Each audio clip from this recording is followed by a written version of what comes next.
Assalamualaikum warahmatullahi wabarakatuh. Selamat siang semuanya. Berjumpa kembali dengan saya Indra Panca Hermawan SPD MM. Mudah-mudahan hari ini dan seterusnya kita semua dalam keadaan sehat walafiat. Para peserta didik sekalian, siswa kelas 10 TKJ, baik TKJ 1, TKJ 2 maupun TKJ 3. Hari ini kita akan melanjutkan pelajaran seni budaya dengan materi seni rupa. Baik, para peserta didik sekalian, saya akan menjelaskan tentang seni rupa yang merupakan salah satu bagian daripada seni budaya. Seni rupa. Berbagai karya seni rupa di sekeliling kita memiliki banyak macam ragamnya. Walaupun demikian, karya seni rupa dapat digolongkan berdasarkan jenisnya dengan mengkategorikan kesamaan karakteristik karya yang satu dengan yang lainnya. Pertanyaannya, dapatkah kalian membedakan karakteristik dasar karya seni rupa yang satu dengan yang lainnya? Contoh pada binatang. Misalnya penggolongan dapat didasarkan pada jenis kelamin. Ada jantan dan ada betina.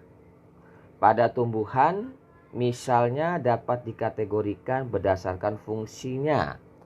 Ada tumbuhan yang ditanam sebagai hiasan untuk memperindah taman dan juga tumbuhan yang ditanam untuk dikonsumsi.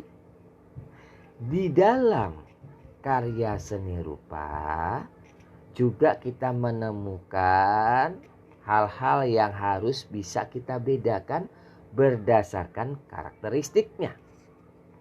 Secara sederhana, dapatkah kalian membedakan berdasarkan bentuk atau dimensi maupun fungsinya?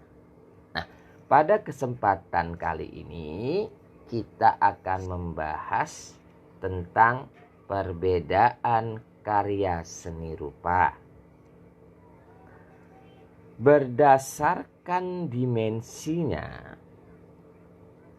karya seni rupa itu dibagi menjadi dua, yaitu karya seni rupa dua dimensi yang mempunyai ukuran dan karya seni rupa tiga dimensi yang mempunyai tiga ukuran atau tiga ruang.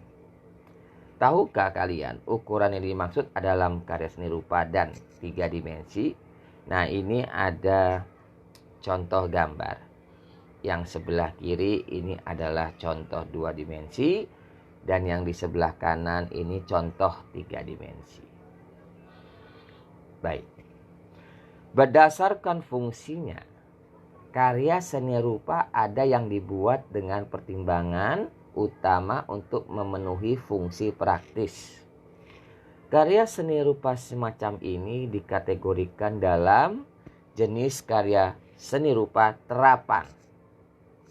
Pembuatan karya seni rupa terapan ini umumnya melalui proses perancangan atau didesain dulu. Pertimbangan aspek-aspek kerupaan dalam karya seni rupa terapan berfungsi untuk memperindah bentuk dan tampilan sebuah benda serta meningkatkan kenyamanan penggunaannya. Nah, jadi kalau kita katakan yang pertama seni rupa dua dimensi itu adalah karya seni rupa yang memiliki dua bentuk saja ataupun dua ukuran, panjang dan lebar.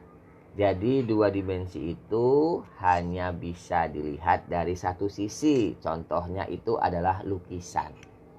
Sedangkan kalau karya seni rupa tiga dimensi, dia mempunyai panjang, mempunyai lebar, dan mempunyai tinggi.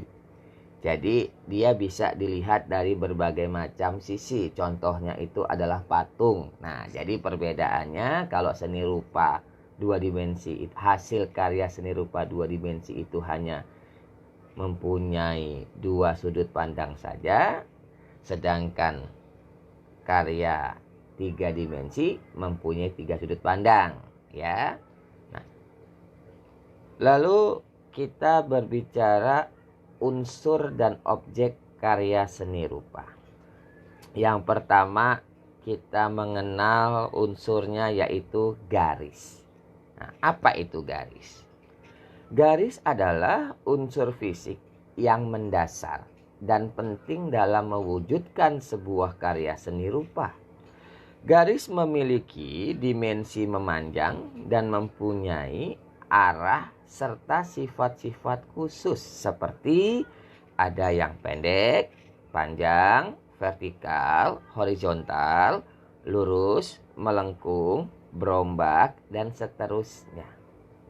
Nah, garis ini dapat juga kita gunakan untuk mengkomunikasikan gagasan dan mengekspresikan diri. Contoh misalnya, garis tebal, tegak, lurus. Itu dapat memberikan kesan kuat dan tegas. Sedangkan garis yang tipis melengkung itu memberikan kesan yang lemah. Nah, karakter garis yang dihasilkan oleh alat yang berbeda akan menghasilkan karakter yang berbeda pula. Coba bandingkan karakter garis yang dihasilkan oleh spidol pada kertas atau arang pada kertas. Dan juga bisa dibandingkan jejak garis yang dibuat dengan pulpen dan pensil. Nah, di situ menunjukkan karakter ataupun hasil yang berbeda dari alat tulis yang kita gunakan. Oleh sebab itu biasanya kalau pelukis itu mempunyai berbagai macam alat lukis, ya. Nah, tinggal disesuaikan penggunaannya untuk jenis apa yang mau digambar. Jadi mungkin selama ini kita hanya mengenal garis ya sekedar garis. Ternyata di dalam seni rupa itu garis itu memiliki makna yang berbeda-beda. Selanjutnya kita berbicara raut atau bidang dan bentuk. Unsur seni rupa untuk dua dimensi yang lainnya adalah raut, yang merupakan tampak ataupun potongan ataupun wujud dari suatu objek. Istilah bidang umumnya digunakan untuk menunjuk wujud benda yang cenderung pipih atau datar. Sedangkan bangun atau bentuk lebih menunjukkan kepada wujud benda yang memiliki volume. Nah, perhatikan gambar di bawah ini. Bisa kalian lihat ada berbagai macam bentuk ya yang sudah saya buat di situ. Nah, di situ ada yang polos dan juga ada yang diarsir. Nah, kalian bisa membedakan di situ. Gambarnya sama, tetapi ketika kita memberikan kesan yang berbeda, maka akan memberikan pula tampak berbeda. Yang sebelah kiri mungkin hanya dua dimensi dan yang sebelah kanan itu bisa kita gambarkan menjadi tiga dimensi. Coba kalian lihat, ada perbedaannya di situ. Selanjutnya, ruang. Unsur ruang dalam sebuah karya seni rupa dua dimensi menunjukkan kesan dimensi dari objek yang terdapat pada karya seni rupa tersebut. Pada karya dua dimensi, kesan ruang dapat dihadirkan dalam karya dengan pengolahan unsur-unsur kerupaan lainnya seperti perbedaan intensitas warna, terang atau gelap, atau menggunakan teknik menggambar untuk menciptakan ruang semu atau ruang hayal. Perhatikan gambar contoh yang saya berikan. Nah, di situ digambarkan adanya pewarnaan-pewarnaan yang berbeda, kemudian ada kesan-kesan garis yang miring. Nah, di situ menunjukkan bahwasannya kesan garis, kesan warna itu ingin menunjukkan untuk penggambaran dari gambar tersebut, kesan hidup. Nah, itulah fungsi daripada ruang. Selanjutnya, tekstur. Tekstur atau barik adalah unsur rupa yang menunjukkan kualitas taktil dari suatu permukaan atau penggambaran. Struktur permukaan suatu objek pada karya seni rupa berdasarkan wujudnya. Tekstur dapat dibedakan atas tekstur asli atau tekstur buatan. Tekstur asli adalah perbedaan ketinggian permukaan objek yang nyata dan dapat diraba. Sedangkan tekstur buatan adalah kesan permukaan objek yang timbul pada suatu bidang karena pengolahan unsur garis, warna, ruang, terang gelap, dan sebagainya. Nah, tekstur di sini itu adalah wujud permukaan. Nah, di dalam karya seni rupa, tekstur itu sangat penting. Jadi kita bisa memberikan kesan artistik kepada hasil karya seni rupa yang kita buat. Dan hal yang tidak kalah pentingnya adalah warna. Nah, warna adalah unsur yang paling menarik perhatian. Menurut teori warna Brewster, semua warna yang ada berasal dari 3 warna pokok, yaitu merah, kuning, dan biru. Nah, oleh sebab itu sebagai seorang seniman khususnya di karya seni rupa, kita harus bisa mempadu-padankan warna. Terkadang sebuah hasil yang bagus, hasil karya seni rupa yang bagus, baik itu 2 dimensi maupun 3 dimensi, kalau kita tidak bisa memberikan warna yang menarik, hasilnya malah tidak menjadi bagus. Padahal pemberian warna itu tujuannya adalah untuk membuat hasil karya seni rupa yang kita buat tuh menjadi lebih menarik. Jadi jangan sampai kita salah dalam memberikan warna di dalam hasil karya seni rupa yang sudah kita buat. Selanjutnya ini adalah proses pengarsiran atau memberikan kesan gelap dan terang. Unsur gelap terang pada karya seni rupa timbul karena adanya perbedaan intensitas cahaya yang jatuh pada permukaan benda. Perbedaan ini menyebabkan munculnya tingkat pada warna yang berbeda. Bagian yang terkena cahaya akan lebih terang dan bagian yang kurang atau terkena cahaya akan tampak lebih gelap. Perhatikan gambar yang saya buat di bawah.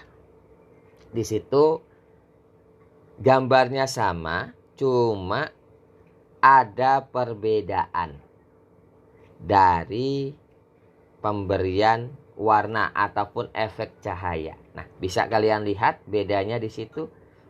Bendanya sama tetapi efek pencahayaannya berbeda, memberikan kesan yang berbeda pada gambar. Baik, anak-anakku sekalian, para peserta didik kelas 10 TKJ 1, TKJ 2, dan TKJ 3. Untuk kesempatan kali ini saya cukupkan untuk di sini. Jangan lupa untuk mengisi absensi yang sudah ada di Vclass. Dan juga jangan lupa untuk mengerjakan tugas yang sudah saya berikan. Insya Allah kita masih diberikan kekuatan oleh Allah Subhanahu wa Ta'ala untuk menghadapi cobaan ini. Insya Allah secepatnya cobaan ini berlalu Dan ingat, Allah tidak akan memberikan cobaan kepada hambanya kalau hambanya dirasa tidak mampu. Berarti kalau Allah memberikan cobaan kepada kita, insya Allah kita pasti mampu untuk melewatinya semua. Baik, insya Allah kalau memang keadaan sudah kembali normal, kita bisa bertemu di sekolah. Terima kasih banyak, tetap semangat, jangan pernah berpikir negatif, selalu optimis. Insya Allah kita akan secepatnya kembali dalam keadaan normal. Terima kasih banyak. Assalamualaikum warahmatullahi wabarakatuh dan selamat siang semuanya.